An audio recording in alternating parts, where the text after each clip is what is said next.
Hey everybody, KC here.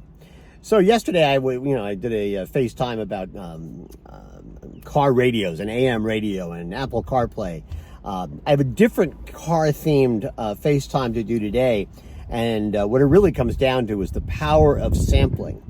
So last Saturday, my son Brian and I went out to do a little Mother's Day shopping, and we went to the Westchester, which is a mall in White Plains, New York. And and as we're walking, after we'd done our shopping, we go by a Lucid, what we thought was a Lucid dealership. And these are basically, Lucid are these electric cars. They're designed and assembled in America. A lot of the parts are American. They're sort of like Tesla, although I think they're a little bit higher end than Tesla. And but they're all electric vehicles. So we just thought, oh, let's go in and take a look. So we go in and we're sitting in these cars, these touring cars, and first of all, they're gorgeous, they're solid, they're amazingly large back seats, and with these beautiful panels in front of us. And so we engaged in conversation with this very nice young man named Josh. I asked him, because there are no price tags, I asked him what the prices were. He goes, well, not allowed to tell you. We're not technically a dealership. We're just a showroom. So if you can go online, you can reach out to Lucid directly and find out about pricing and stuff like that. But he said, I can't tell you the price. He said, that said, would you like to take a test drive? And we said, I'm sorry, what? And he goes, oh no, we have a bunch of them downstairs. Would you like to take a test drive? So Brian and I kind of looked at each other and said, well, yeah, sure, that would be fun.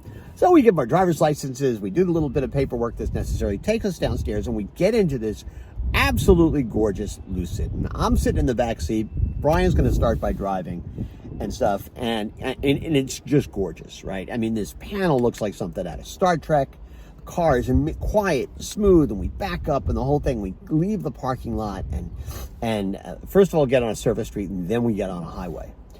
And as we're getting on the highway, Josh says to Brian, he said, what I want you to do now is I want you to get into the left lane, but then I want you to slow down to 45 miles an hour, 45 miles an hour.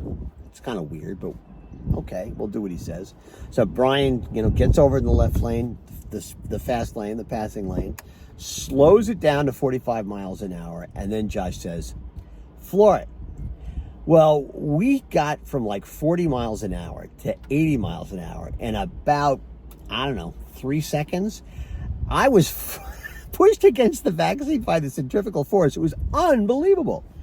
And he goes, and that was, he says, that's in the smooth mode. He goes, then we found ourselves on a back road. There was nobody else there. And he says, now I'm going to put it into the launch mode. So I want you to stop the car. Just stop it. And puts it into launch mode and says, okay, floor it. Well, Brian hits the thing. And again, we get up to 80 miles an hour in about 2 or 3 seconds. It was unbelievable. Then after Brian was done driving, I drove a little bit. It was the same sort of experience. It was an amazing car to drive. And we just had a great time doing it. And we were, listen, I'm driving an 11-year-old Mustang. Brian's driving a used Subaru. So neither of us are actually in the market for a car with apparently, according to the website, they range anywhere from, like, depending on the model and the trim, they can range from $80,000 to like $250,000. I mean, they're extraordinarily expensive. But here's the deal. In some ways, so Brian and I are not going to buy one, right? Not even together, we're not going to buy one. But I don't think I'm ever going to test drive a car again without thinking about that test drive, because it was so unique. It was so fabulous that I think in some ways every other test drive I go for is going to, in some way, shape, or form, be compared to that. Even if I can't afford to do the Lucid, somehow that has sort of set the bar for me. And to me, again, if you're going to talk about sampling, one of the things you want to do is when you sample product with customers You want to set the bar. Like when they taste something, they want to taste it and go, oh man, that's amazing. If you taste something you really like it, the more likely you are to buy it. Now, sampling food in a supermarket is very different than sampling a $250,000 car. But the basic notion is the same, which is you want to set the bar. It's an incredibly important thing to do. So anyway, I'm just going to, I'm going to turn my car back on now. I'm not going to get it up to 80 miles an hour, and it would labor a little bit to get up to that. It would take a little more time than 2 or 3 seconds. I'm perfectly happy doing that.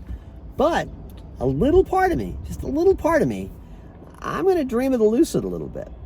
Anyway, that's what's on my mind this morning. And as always, I want to hear what's on your mind.